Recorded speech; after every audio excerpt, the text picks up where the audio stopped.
Welcome to the Valuation Desk by Highland Global, where SBA business valuations speak bank. Thanks for being here. In this session, we'll tackle a tricky topic in SBA 7A acquisition lending. How to handle rent in business valuations when the buyer's also grabbing the real estate. Picture this: the seller owns the business and building, the business pays rent, and the buyer wants both. Can we just skip rent in the valuation since they'll own the property? Spoiler: no way. Let's dive into why rent stays, how it fits SBA rules, and what it means for your loans. For SBA 7A valuations, appraisers use fair market value, assuming a hypothetical buyer and seller, no special deals or insider perks. The business must stand alone, not tied to real estate ownership per the SOP. Rent's a normal expense. Every business needs a space. Appraisers normalize rent to market rates, reflecting what a third-party landlord would charge, even if the buyer will own the building. Dropping rent pretends the business runs rent-free, inflating cash flows and valuation, which the SBA won't allow. When a buyer acquires both business and real estate, the SBA demands two appraisals, one for the business, one for the property.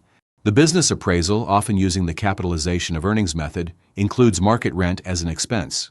The real estate appraisal uses rent as income to value the property. Skip rent in the business valuation, and you double count the location's value, once as extra profit in the business, again as real estate income. That's a valuation error, bloating the deal and risking your loan. Excluding rent messes up underwriting. Take a business with $200,000 free cash flow. If you skip $50,000 in market rent, you inflate cash flow to $250,000, boosting valuation by $500,000 at a 10% cap rate.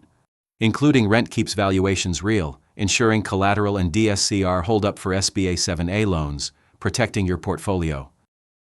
Here's how it's done. Appraisers include market rent in the business valuation, normalized to what a landlord would charge.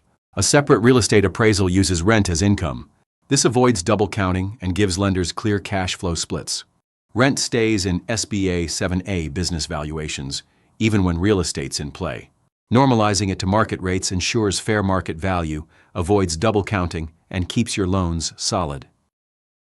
Thanks for joining us for this episode of the Valuation Desk. Behind every financial model and final value is a professional who knows how to interpret the story behind the numbers. At Highland Global, our depth of experience ensures that your appraisal isn't just technically sound. It's contextually accurate, SBA compliant, and thoughtfully reasoned. We've prepared thousands of business valuations and machinery appraisals, and we understand the details that make or break a deal. Because in lending, it's not just about the math, it's about the judgment behind it. For more information on valuation-related topics, be sure to visit our website, highlandglobal.com.